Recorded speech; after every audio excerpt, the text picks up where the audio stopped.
Lisa Grant stood in the council chamber and felt the weight of 100 years of war pressing down on her shoulders. The room stretched out before her, filled with representatives from dozens of species. Most of them looked broken. Their worlds had burned while the galaxy tore itself apart. She adjusted her uniform and prepared to speak, but the Krell ambassador cut her off. "The human comes to watch again." The insectoid creature clicked through his translator. "Always watching, never fighting. Your kind has no courage." Lisa kept her face calm, though anger burned in her chest. For a century, humanity had maintained strict neutrality, while two massive empires destroyed everything around them. The Krell Empire and the Vothan Alliance had turned the galaxy into a graveyard. Millions of species caught between them had nowhere to run. The Krell were insectoids, driven by hive mentality and brutal conquest. They swept across worlds with overwhelming numbers, leaving nothing but ashes behind. The Vothan were ancient reptilians with technology that made stars tremble. Cold, calculating, they treated war like mathematics. Both sides had become monsters. "We maintain our position," Lisa said quietly. "Humanity will not join this war."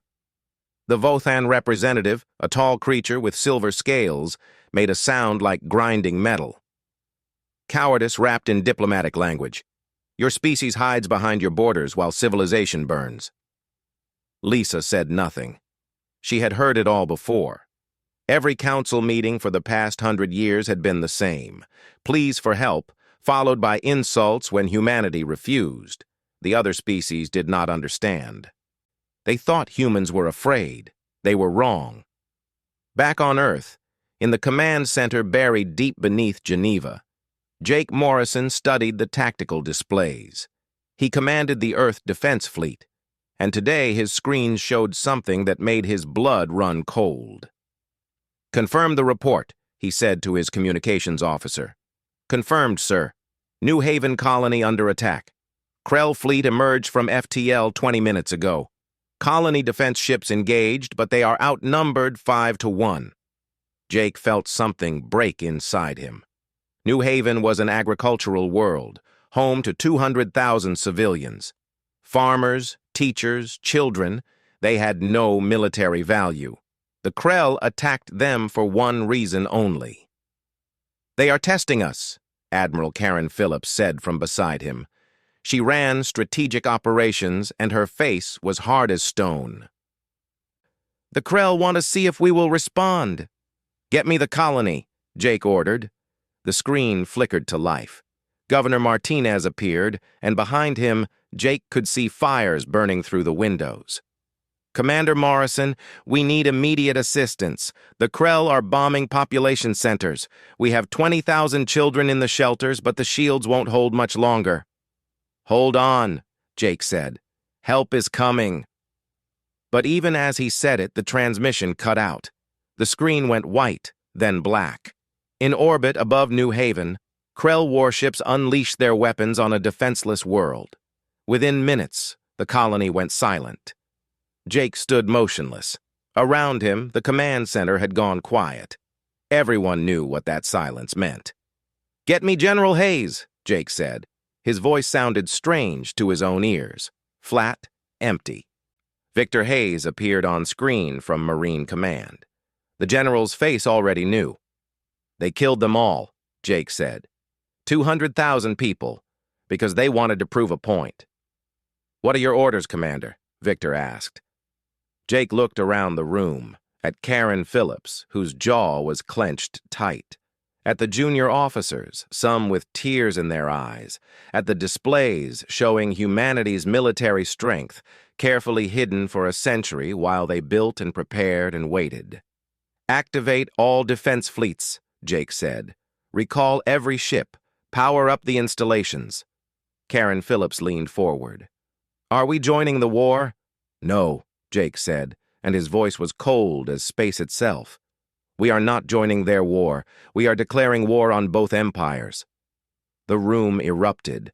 Officers shouted questions, demanded clarification. Jake let them talk for 10 seconds, then held up his hand. The room fell silent. "The Krell killed our people," he said. "The Vothon have raided our medical ships for years, thinking we did not notice. Both empires treat us like jokes. They think we are weak because we chose peace." He pulled up a display showing human military installations across 100 worlds, secret shipyards, weapons research facilities, training grounds, all of it hidden, all of it ready. "For 100 years we have watched them," Jake continued. "We studied their tactics. We learned their weaknesses. We built weapons they cannot imagine. We prepared for this day, hoping it would never come." He looked at each person in the room. "They wanted to test our resolve. Let us show them what humanity does when you murder our children." Across human space, fleets began to mobilize. On Mars, the Third Fleet powered up drives that bent gravity itself. At Titan Station, the Experimental Weapons Division released warships that had been kept secret from the galaxy. At Europa, the stealth carriers prepared to launch fighters with technology a century ahead of anything the Krell or Vothon possessed. Lisa Grant received the message in the council chamber. Her hand trembled as she read it. Then she stood and faced the assembled representatives. "I have an announcement," she said. "Humanity is entering the war." The Krell ambassador made a clicking sound of amusement. "Finally. Which side do you join?" "Neither," Lisa said. "As of 1 hour ago, humanity declared war on both the Krell Empire and the Vothon Alliance." Silence filled the chamber. Then chaos erupted. Representatives shouted, demanded explanations, called humans insane. The Krell ambassador laughed. "You declare war on both of us? With your tiny fleet? You will be crushed in days." Lisa looked at him with eyes that held no mercy. "You attacked New Haven. You killed our children to prove you could. That was your mistake. Every species in this galaxy has waited 100 years for someone to end this war. You are about to learn why humanity chose to stay out of it until now." She turned to leave, then paused. "The war you have been fighting for a century will be over in 5 hours. We suggest you prepare for what comes next." In orbit around Earth, Jake Morrison stood on the bridge of the flagship Valiant. Around him, 300 human warships prepared to enter FTL. Each one was a miracle of engineering, built in secret, armed with weapons that would reshape the galaxy. "All fleets report ready, sir," his executive officer said. Jake looked at the stars. Somewhere out there, in the ruins of New Haven, 200,000 bodies cooled in the void. They had died believing help would come. He had failed them, but he would not fail what came next. "Send the message to all ships," Jake said. "We are not here to win their war. We are here to end it. Engage FTL drives. Time to show the galaxy what happens when you wake up Earth." The Valiant shuddered as its drives engaged. Around it, the fleet vanished into faster-than-light travel.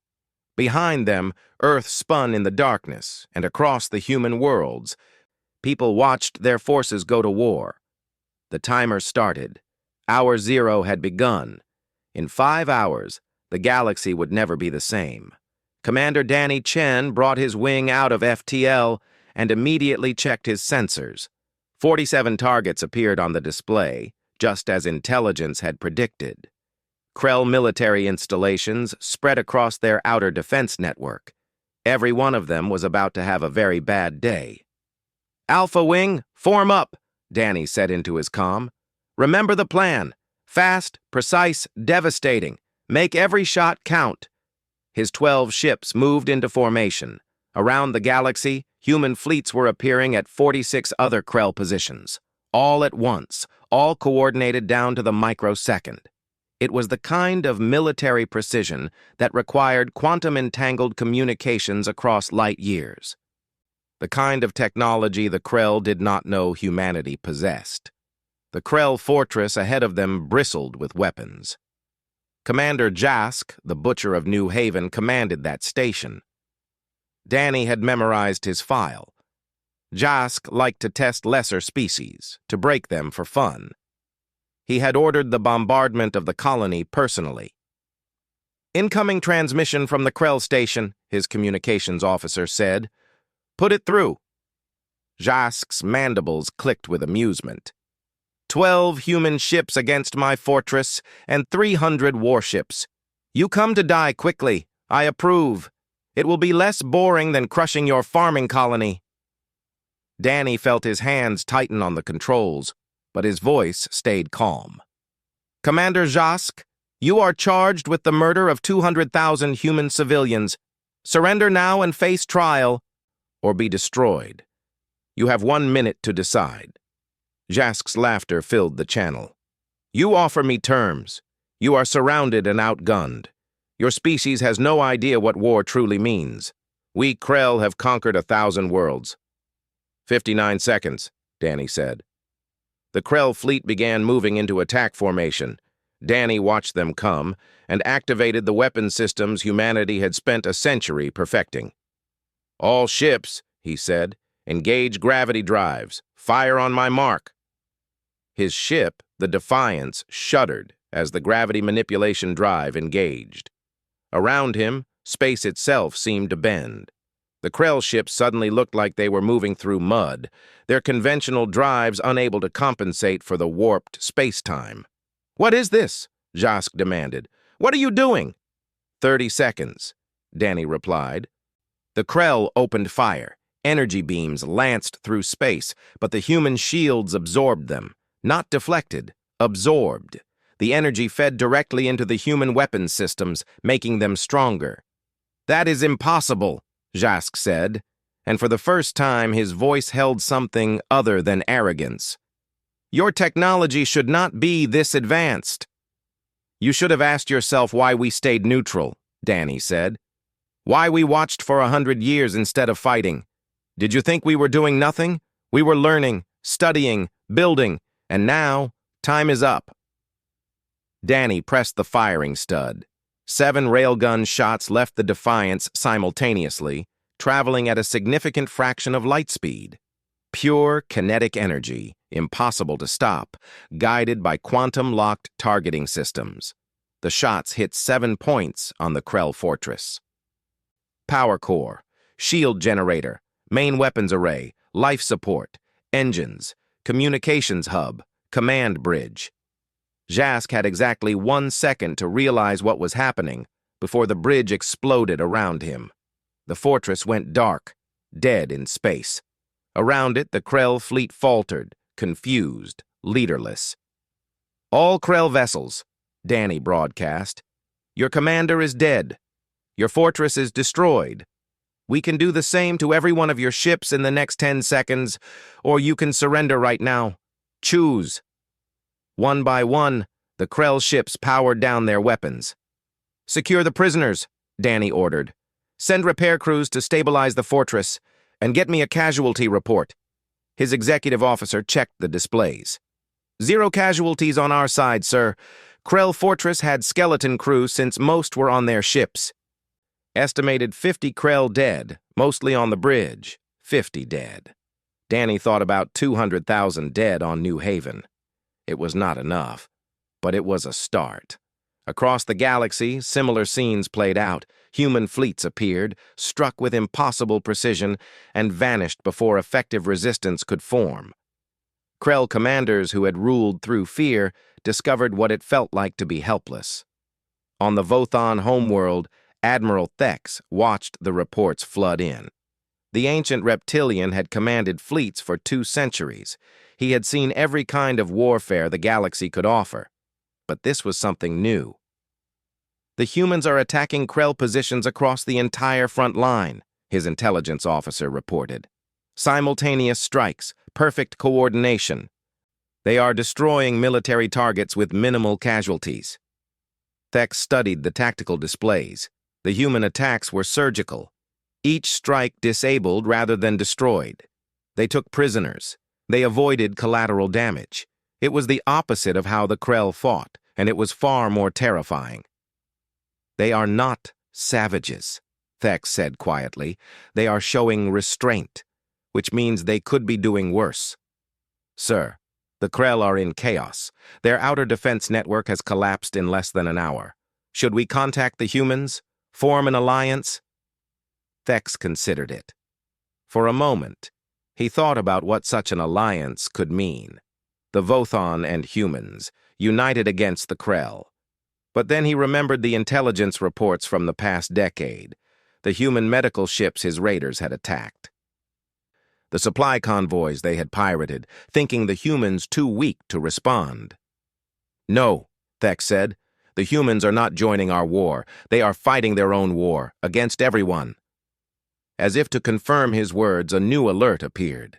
A human ship had just intercepted a Vothon diplomatic vessel. Thex pulled up the transmission.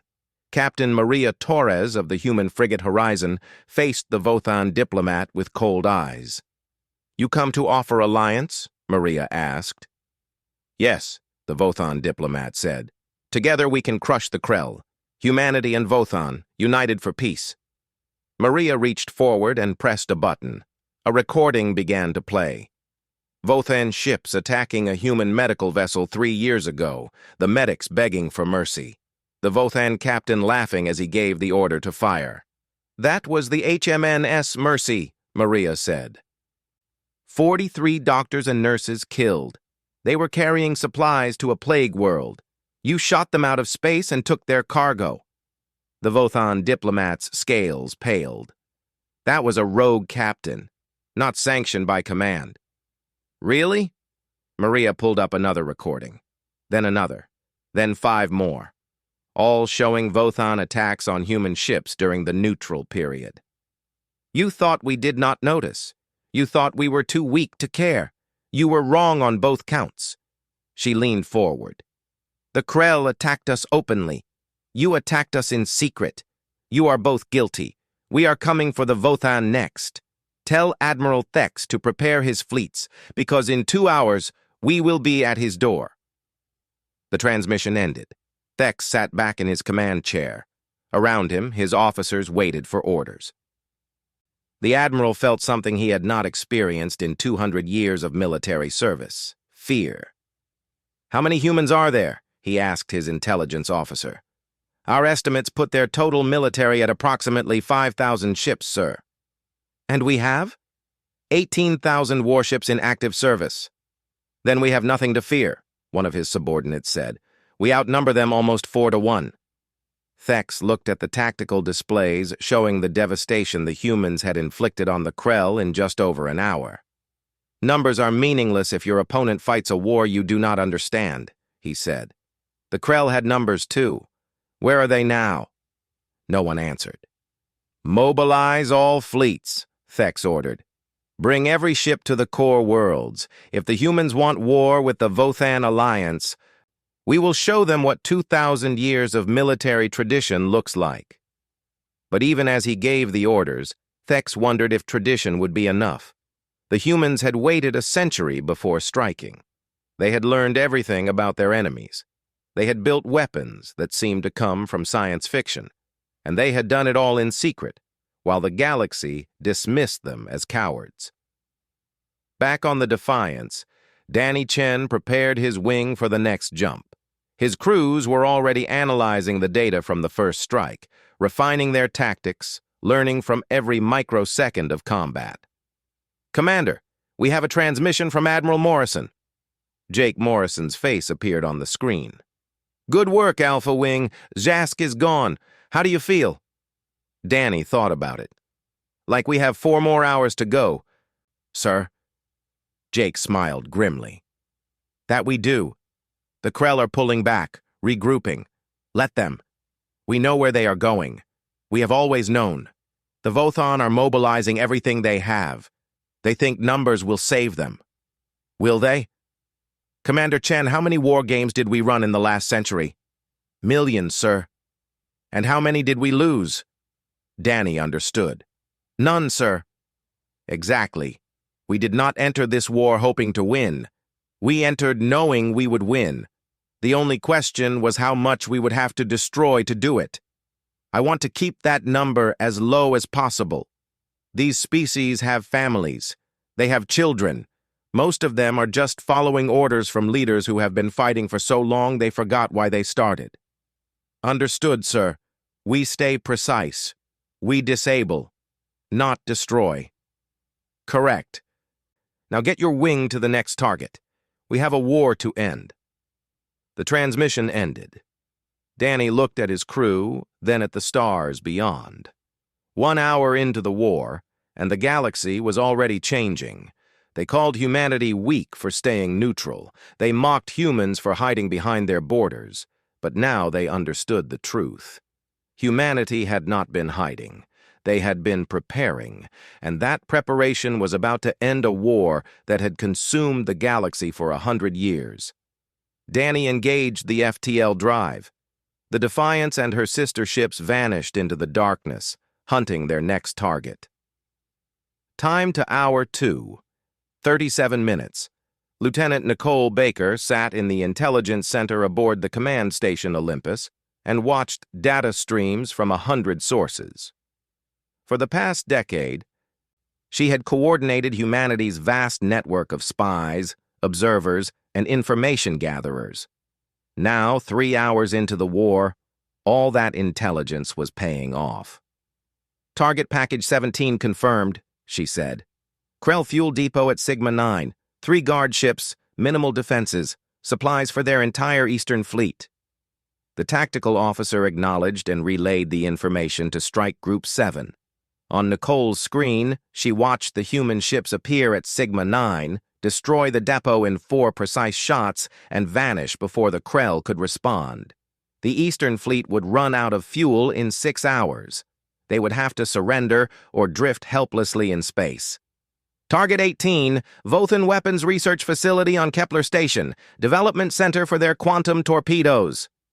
Strike Group 3 moved in. Nicole watched the facility's defenses activate, then shut down when the humans transmitted the override codes. Codes Nicole's team had stolen 2 years ago from a Vothan admiral's personal computer. The humans walked into the facility without firing a shot and downloaded every piece of research data before leaving. This was the war people could not see. The real war had been fought with information, preparation, and patience over 100 years. The shooting was just the final stage. "Ma'am, we have confirmation from Captain Wilson's group," her assistant reported. "The Krell are responding exactly as predicted. They are pulling all fleets back to defensive positions around their core worlds." Nicole smiled. "Perfect. They think they are being smart. They don't realize we know every defensive position they have. Send the data to Admiral Morrison." Across space, Commander Pete Wilson led 5th Fleet toward the Krell strong points. He studied the enemy formations and shook his head. The Krell had created elaborate defensive networks with overlapping fields of fire and mutual support. It looked impregnable. It would have been, if Pete did not have the complete schematics of every installation, if his engineers had not already identified 17 critical weaknesses in the network, if humanity had not spent 5 years modeling exactly how to break this defense. "All ships, execute pattern Omega 7, Pete ordered. His fleet split into 3 groups. Each one attacked from a different vector, hitting specific points in the defensive network. The Krell commanders tried to respond, but every time they moved to counter one threat, another appeared in their blind spot. It was like fighting an opponent who could read your mind, because in a way, the humans could. They had studied Krell tactics for so long, they knew how Krell commanders would react before the Krell themselves did. Within 20 minutes, the defensive network collapsed. The Krell fleet scattered, each ship trying to escape to the next fallback position, but Pete had those positions marked too. There was nowhere to run that humanity had not already mapped. Meanwhile, in Vothan space, Admiral Thex prepared his trap. He had gathered 500 warships in the Kepler Nebula, hiding their signatures in the radiation from nearby pulsars. When the humans came through, they would be caught in a perfect ambush. Thex watched his sensors and waited. The humans were moving toward his position. A small recon squadron of only 12 ships. They would enter the nebula, thinking they were safe, and then his fleet would close the trap from all sides. Captain Helen Cruz commanded that recon squadron, and she knew exactly what waited in the nebula. Human sensors could see through the radiation that blinded Vothan equipment.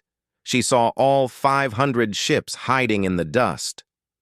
"They think they're being clever," she told her crew. "Let's show them what clever actually looks like. Take us in."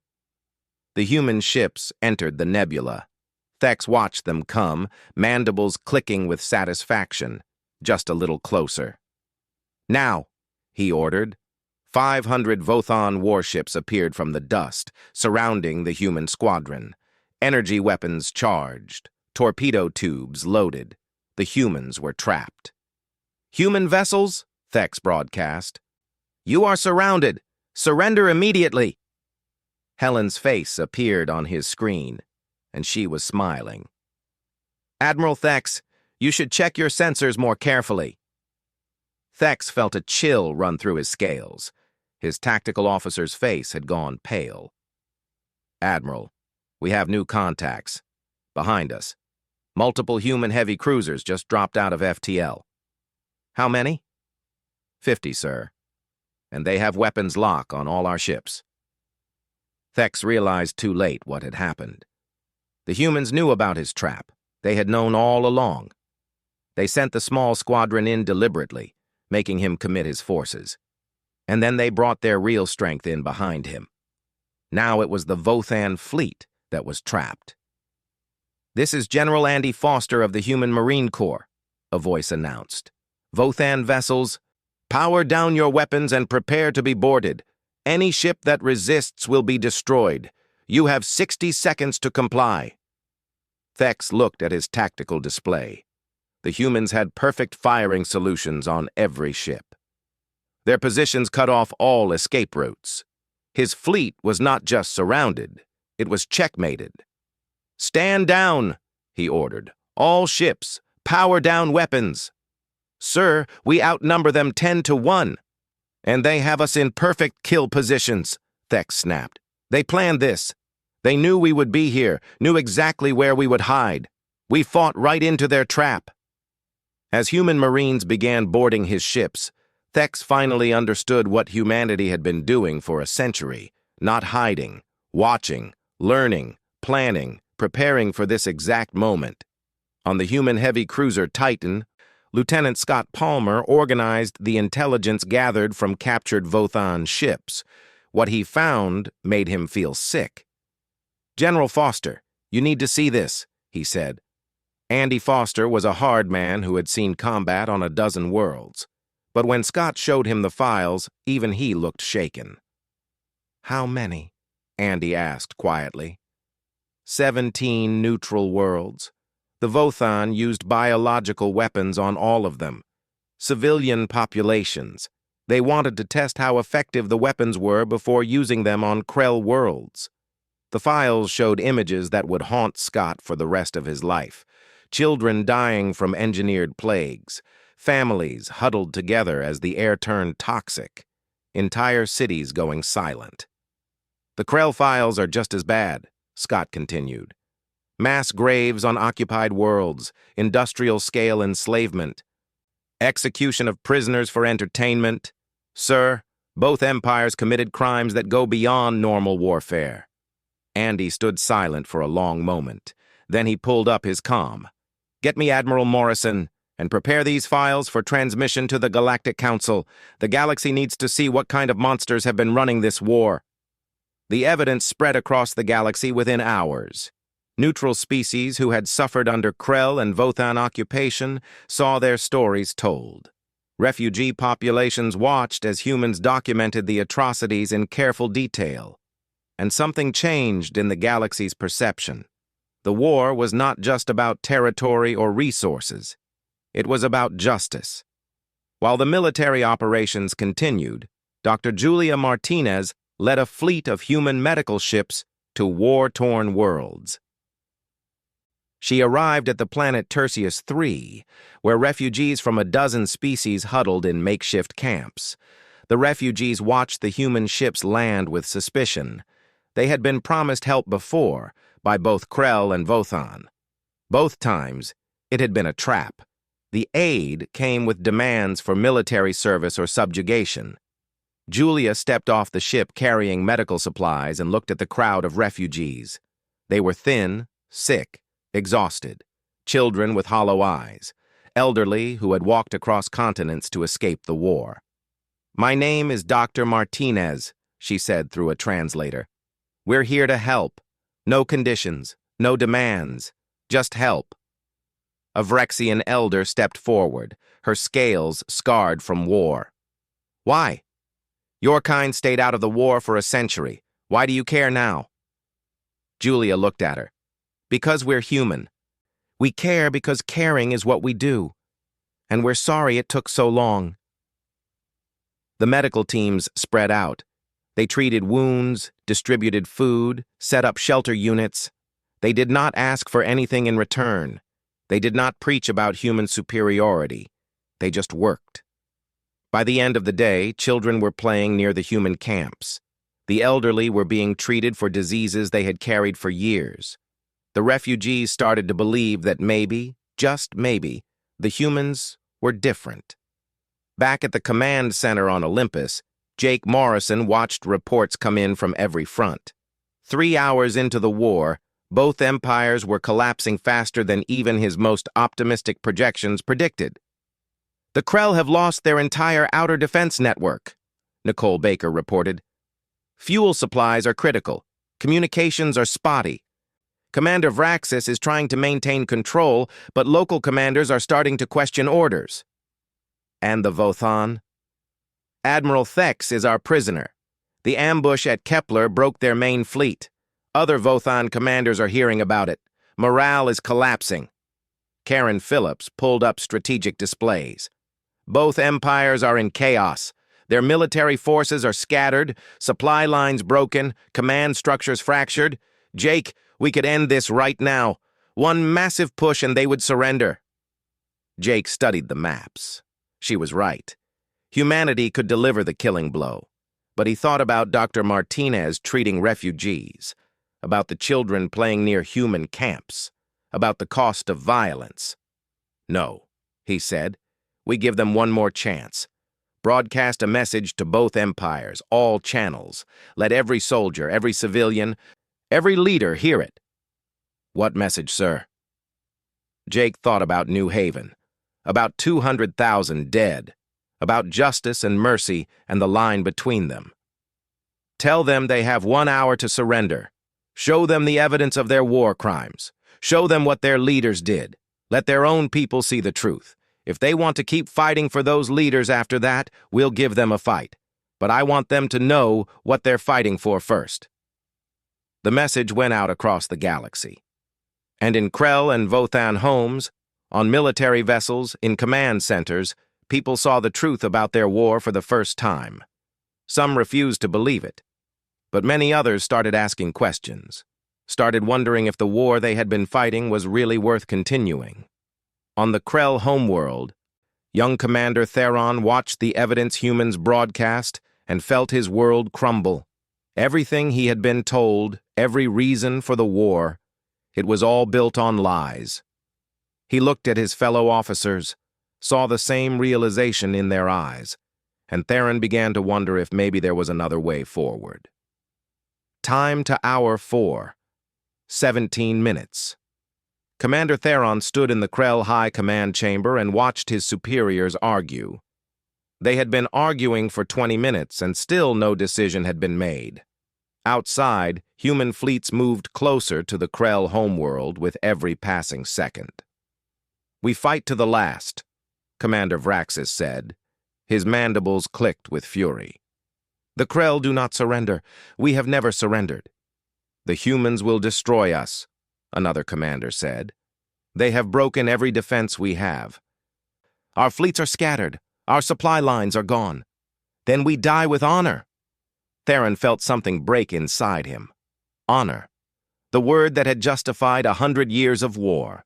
The word that had sent millions to their deaths. "What honor?" he asked quietly. The chamber fell silent. Young officers did not question their superiors in Krell culture, but Theron was past caring about culture. What honor is there in the genocide files the humans showed us? He continued. The mass graves? The slave camps? The biological weapons tested on civilian populations? Vraxis turned on him. Those were necessary for victory. Were they? Or were they just cruelty dressed up as strategy? You dare question Krell military doctrine? Theron pulled up a file on his display. I accessed the sealed records, the war archives you kept hidden. I know how this war started, Commander Vraxis. Those files are classified. They were. But the humans cracked our encryption 3 years ago. They gave me access. Do you want to know what I found? No one spoke. Theron continued. The war started over a border dispute, one system. The Vothan wanted it for mining. We wanted it for pride. Both sides refused to negotiate. Both sides decided war was easier than compromise. One system. That is what started 100 years of death. He looked around the chamber. And now we have killed millions, destroyed thousands of worlds, created generations of orphans and refugees. For what? For pride? For honor? The humans showed us what we have become, and we are monsters. Vraxis raised his weapon. You speak treason. I speak truth. And if you shoot me, you prove my point. For a long moment, no one moved. Then one of the older commanders stepped forward. Put down the weapon, Vraxis, Commander Helak said. The young one is right. I fought in the early war. I remember when we still believed we were the righteous ones. When did we become the enemy we claimed to fight? When we decided winning mattered more than being right, Theron said quietly. Across space, on the human ship Valiant, Admiral Thex sat in his cell and stared at the walls. Captain Kevin Ross entered, carrying a data pad. Food, Kevin said, setting down a tray. Thex looked at it with suspicion. Poisoned? If we wanted you dead, Admiral, you would be dead. Eat or don't. Your choice. Thex took the food cautiously. It was simple but good. Better than military rations. He ate in silence while Kevin watched. You want something, Thex said finally. Information, codes, strategy. We already have all that, Kevin replied. We broke your encryption years ago. Every message you sent, every order you gave. We heard it all. Thex felt his scales pale. Then why keep me alive? Because you're going to stand trial. You're going to answer for what you did. But before that, I want you to understand something. Kevin pulled up a display. It showed battle projections, war game results, tactical analyses. Do you know how many times we war-gamed this conflict? Kevin asked. Millions. We ran every possible scenario. Human fleet against Krell, against Vothan, against both. We calculated outcomes, projected casualties, planned strategies. And we won every single simulation. Every one. We could have ended this war any time in the last 50 years. We had the technology, the tactics, the strategic planning. We could have crushed both empires before they knew what hit them. Thex stared at him. Why didn't you? Because we're not like you. We don't start wars because we can win them. We tried to stay neutral, hoping you would find peace on your own, hoping the cost of war would eventually make you stop. We would never have stopped.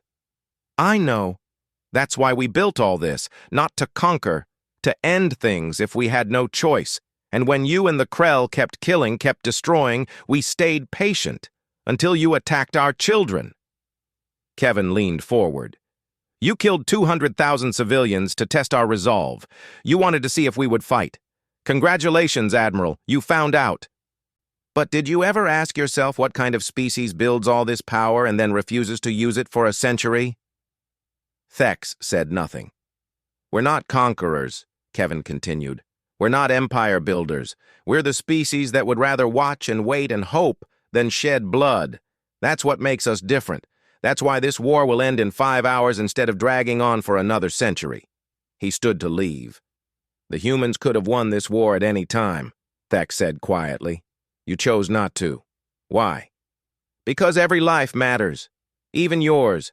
Even after everything you've done. That's the difference between us and you. We understand that winning isn't the same as being right. In the Galactic Council chamber, Lisa Grant addressed the assembly for the second time that day. 4 hours had passed since humanity entered the war. The chamber was packed with representatives from hundreds of species, all watching the human ambassador with a mixture of hope and fear. The war is effectively over, Lisa announced.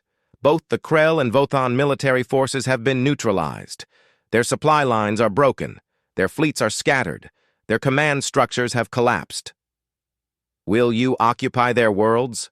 The Vrexian ambassador asked. Will humanity become the new empire? No. Humanity seeks no territory, no tribute, no subjugation. We entered this war to end it, not to win it. Then what are your terms? Lisa pulled up a document for all to see. Immediate ceasefire across all fronts. Complete demilitarization of both empires. Their military forces will be reduced to defensive levels only.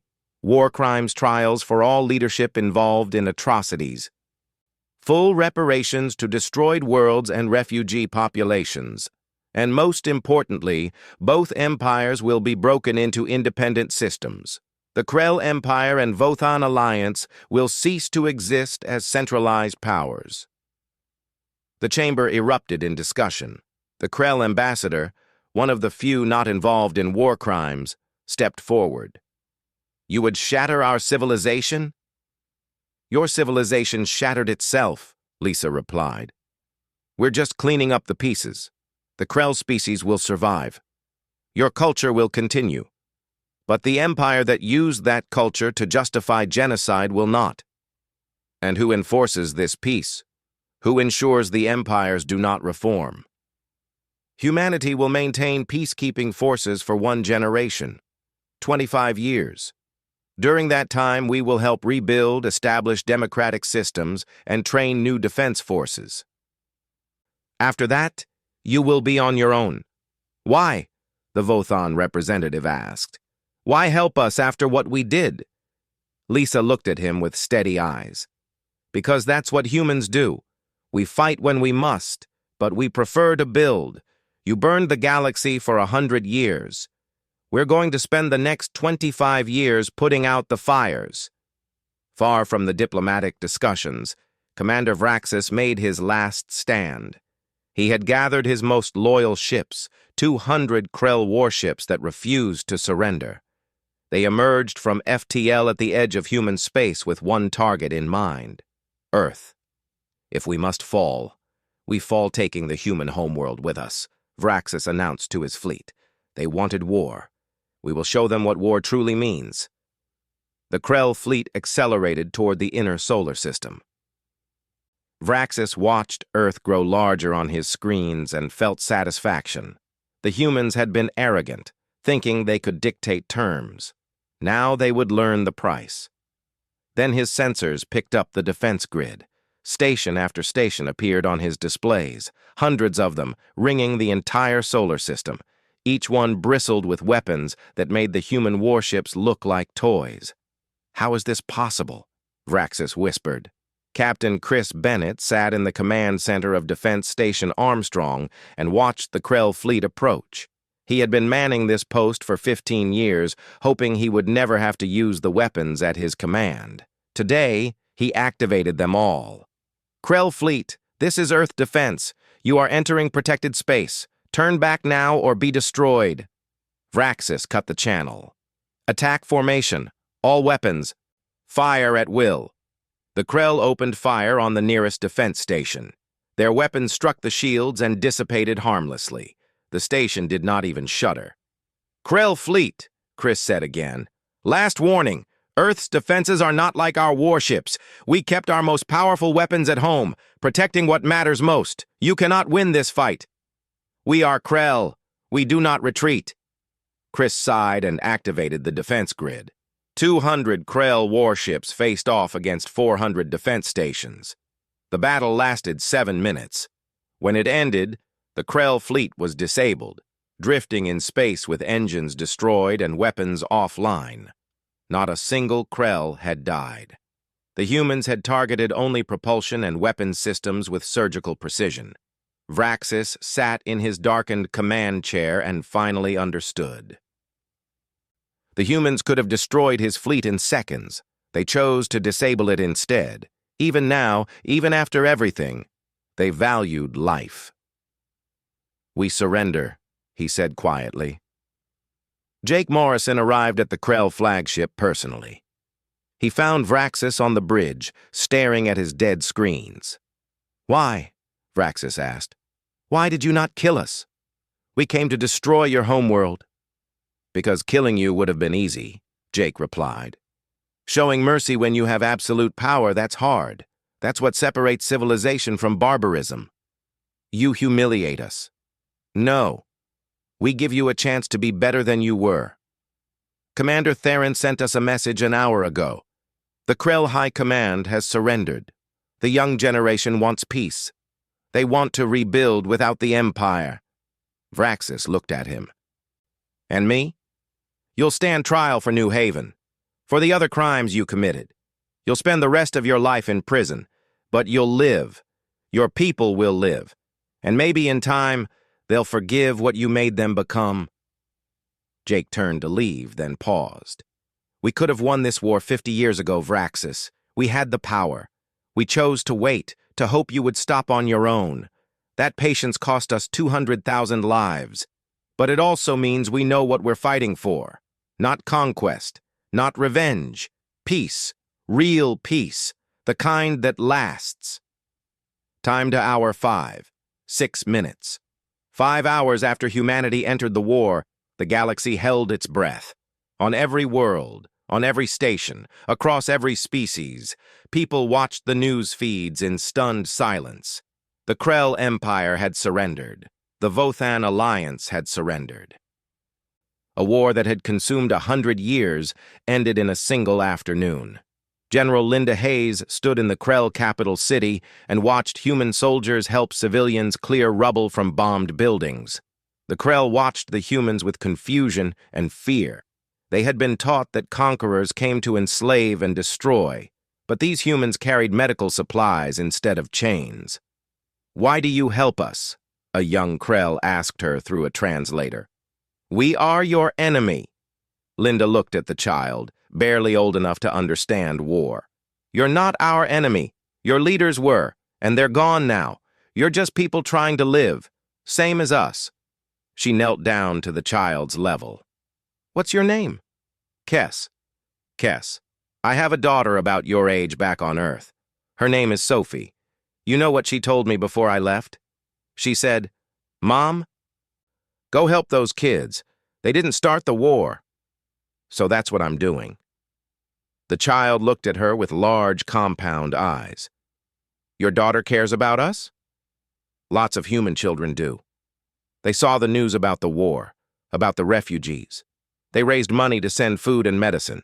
They made cards and drawings to send to kids like you. They wanted you to know somebody cared." Kess was quiet for a moment. Then, in a voice so small Linda almost missed it, "Thank you." Across the galaxy, similar scenes unfolded. Human forces occupied both empire capitals, but not as conquerors. They came as peacekeepers, and slowly, carefully, people began to believe it. On the Vothan homeworld, Admiral Thex stood in a courtroom before the Galactic Tribunal. The judges came from neutral species, carefully selected for impartiality. The evidence against him filled hundreds of files. "Admiral Thex of the Vothan Alliance," the head judge said, "you stand accused of war crimes spanning 3 decades, the use of biological weapons on civilian populations, the execution of prisoners, the deliberate targeting of medical vessels. How do you plead?" Thex looked at the packed courtroom, at the humans who had captured him, at the victims who had come to see justice, at his own people in the gallery, their faces showing shock and betrayal. "Guilty," he said, "to all charges. I knew what I was doing. I gave the orders. I am responsible." "You admit your crimes?" "Yes. The humans showed me the truth, showed me what I had become. I am guilty. I accept whatever punishment this court decides. The trial continued for 3 days. Witnesses testified. Evidence was presented. Through it all, Thex sat silently, listening to the full scope of his atrocities laid bare. When the verdict came, he was sentenced to life imprisonment, not death. The Galactic Tribunal had voted to abolish capital punishment at humanity's suggestion. Even monsters deserve to live, to reflect on their crimes, to perhaps find redemption. As guards led Thex away, he passed Jake Morrison in the hallway. "Why did you argue against execution?" Thex asked. "I destroyed human ships. I killed your people." "Because executing you would make you a martyr," Jake replied. "Your supporters would say you died heroically. But this way, you live with what you did. And maybe years from now, some young Vothan will ask why you're still in prison, and the answer will make them think about the cost of war." In the council chamber, Lisa Grant helped draft the new Galactic Constitution. Representatives from hundreds of species gathered to create a framework for lasting peace. "The Krell and Vothan territories will be divided into independent systems," she explained. "Each system gets self-governance. They can form alliances, trade agreements, but no centralized empires. No single power that can threaten the galaxy again." "And if they refuse?" someone asked. "If they try to rebuild their empires? Then humanity will enforce the peace for 1 generation, 25 years. We're not being arrogant about this. We know forced peace is temporary, but we're buying time for a new generation to grow up. Kids who never knew empire, who learn cooperation instead of conquest." An elderly Vrexian representative stood. "What happens after 25 years? "You're on your own," Lisa said simply.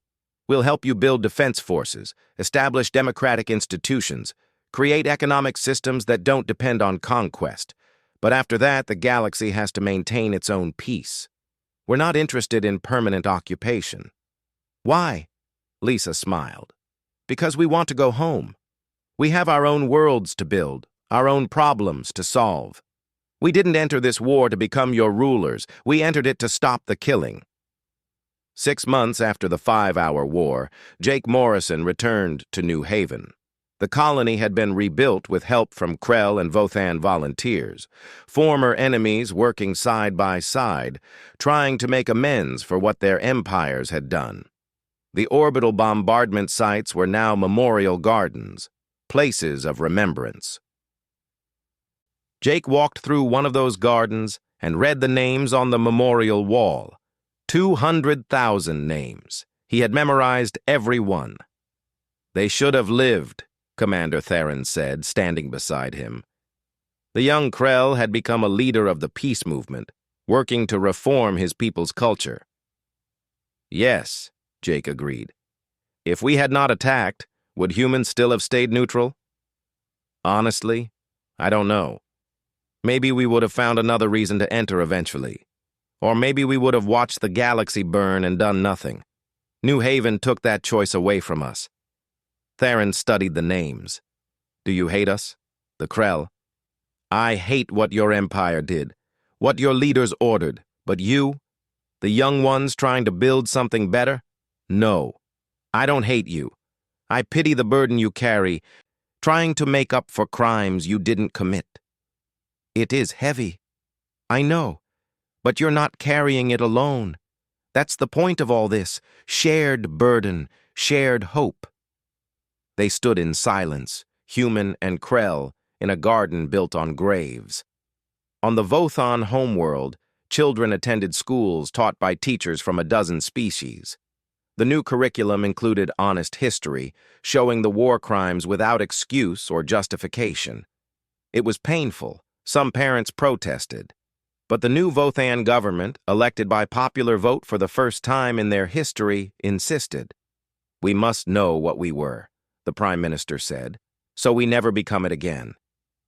Dr. Julia Martinez continued her medical missions across the galaxy.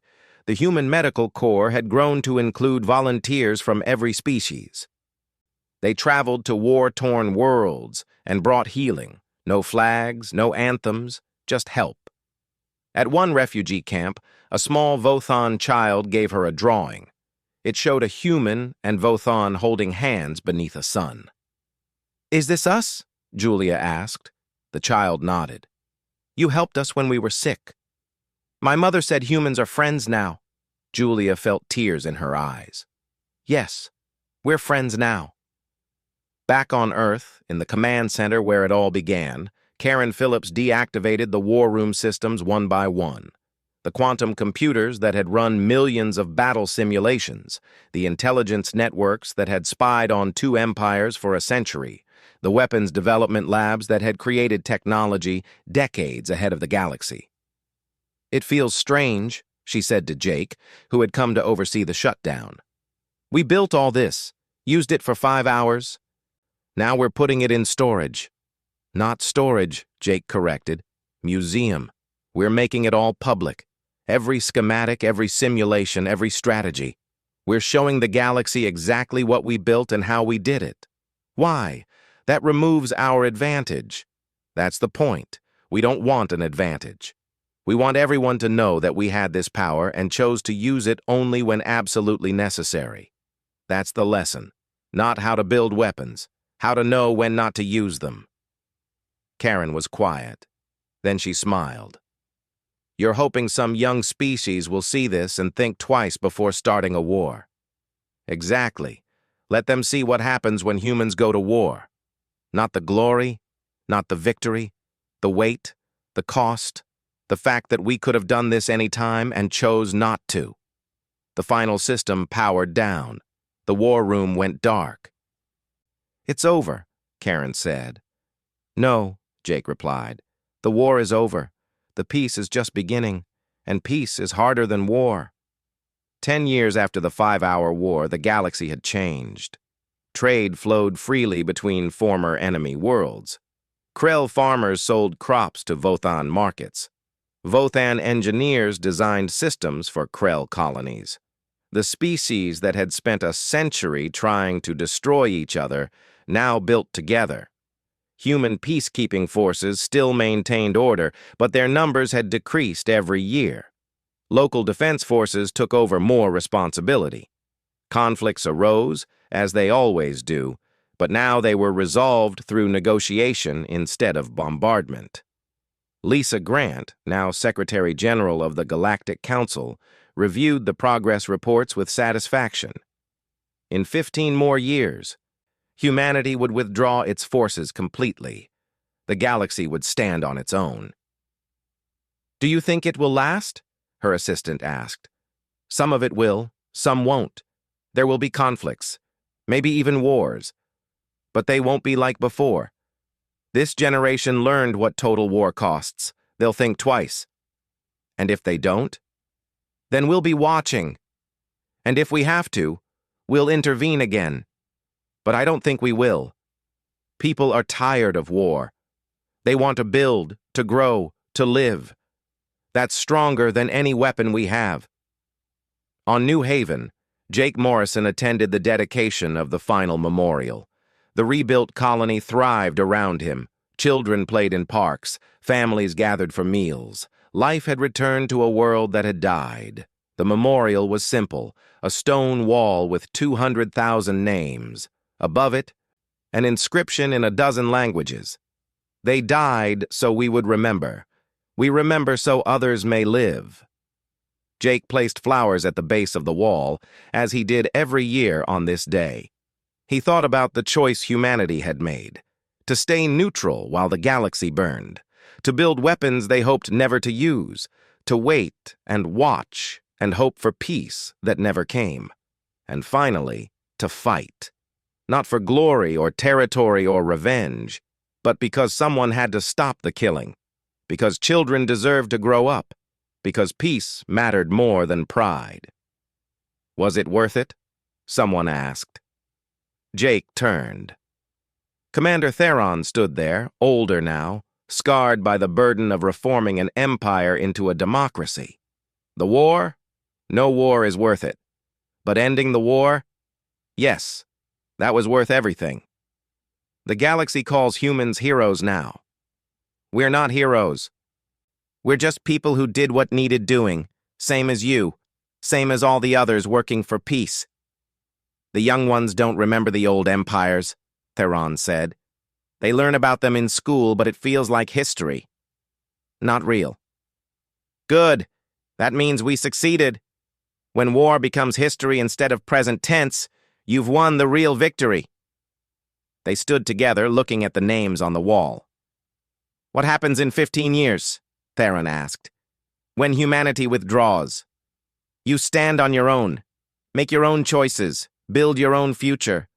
We'll be watching, the way we always were. But from a distance. The galaxy belongs to all of you. Not to empires, not to conquerors. To ordinary people trying to live ordinary lives. And if we fail? Then you fail. And you learn from it. And you try again.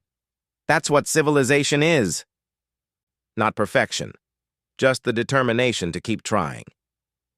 The sun set over New Haven, painting the sky in colors of orange and red. Children's laughter drifted from nearby homes. In the distance, Krell and Vothan volunteers worked alongside humans to plant new trees in the memorial garden. Jake Morrison, who had commanded the fleet that ended a 100-year war in 5 hours, stood among the names of the dead and watched life return to a world that had known death. And he thought about a lesson humanity had learned long ago, through wars of their own, through centuries of mistakes and bloodshed, and finally, wisdom. That the greatest strength is knowing when to fight and when to forgive. That victory means nothing if it comes at the cost of your humanity. That the most powerful weapon is the one you never have to use. The galaxy had called humans weak for staying neutral, had mocked them for hiding behind their borders, but in 5 hours, humanity had shown the truth. They were not weak, they were patient, they were not hiding, they were preparing. And when they finally entered the war, they did not come to conquer. They came to end the killing, to bring justice, to show mercy when powerful, to choose peace when war was easier. They came to prove that true strength is restraint, that real victory is wisdom, that the greatest achievement is not defeating your enemies, but helping them become something better than enemies. And in doing so, humanity turned the galaxy upside down. Not through destruction, but through hope. Not through fear, but through compassion. Not by showing what they could destroy, but by showing what they chose to build. The war lasted 5 hours. The peace would last generations. And that, Jake Morrison thought as he walked away from the memorial, was the only kind of victory that mattered.